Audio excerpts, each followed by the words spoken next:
हम middle class लोग हैं, छोटी सी बात पर खुश हो जाते हैं, छोटी सी बात पर दुखी। मिडिल क्लास लौंडे बेचारे पढ़ना कुछ और चाहते हैं, पढ़ाया कुछ और जाता है और बन कुछ और जाते हैं। चाहते किसी और को हैं, प्यार किसी और का मिलता है और शादी किसी और से हो जाती है। चाय बना लेते हैं, कर्ज लेने और देने में जरा सी भी देर नहीं करते हैं। रिश्तेदारों को शहर घुमाने की जिम्मेदारी भी यही रखते हैं। 4G फोन लेने में साल भर लग जाता है। गैस भरवाने की जिम्मेदारी, सुबह का दूध और शाम का सब्जी लेने का कठिन और दर्दनाक काम भी यही करते हैं। खुद की प्रेमिका की शादी में नागिन डांस करने का गौरव केवल इन्हें ही प्राप्त होता है। आइसक्रीम का टेस्ट पता करके बता देते हैं कि शादी में कितना खर्चा हुआ है। इन मिडिल क्लास लौंडों में लूसेंट उस गर्लफ्रेंड की तरह होती है जो साथ तो रहती है लेकिन समझ कभी नहीं आती है। रीजनिंग के प्रश्न चुटकियों में हल कर देने वाले ये मिडिल क्लास लौंडे अपनी ज़िंदगी की समस्याओं में उलझे रह जाते हैं।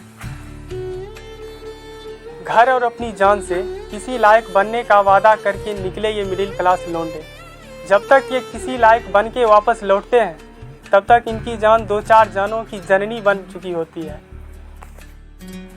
जिम्मेदारियां जल्दी निभाना सीख लेते हैं।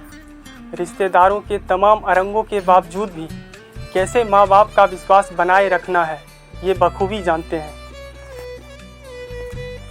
चीटिंग कभी कर ही नहीं पाते क्योंकि मौका ही नहीं मिलता है।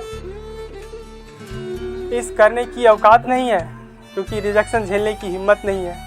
और कोई इन पर यू आर चीप का आरोप लगा ही नहीं सकता क्योंकि ये आज तक किसी लड़की के साथ सोए भी नहीं होते। अरे सोना तो छोड़िए, ये किसी लड़की के साथ जागे भी नहीं होते। इनकी शादियां अक्सर अरेंज मैरिज ही होती है, ऑफकोर्स रिश्तेदारों के द्वारा। इनका इश्क अधूरा रह जाता है, इनके सपने और इनकी ज़िंदगी भी। तू जो नहीं है तो कुछ भी नहीं। पर ये बेहया लौंडे किसी को एहसास तक नहीं होने देते। पहले माँ बाप के सपने, फिर सोसाइटी मेंटेन और उसके बाद अरेंज मैरिज वाले बीवी के एक्सपेक्टेशन पूरी करते रह जाते हैं ये अधूरे लौंडे। सबको पूरा करने के चक्कर में खुद अधूरे रह जाते हैं ये मिडिल क्लास लौंडे।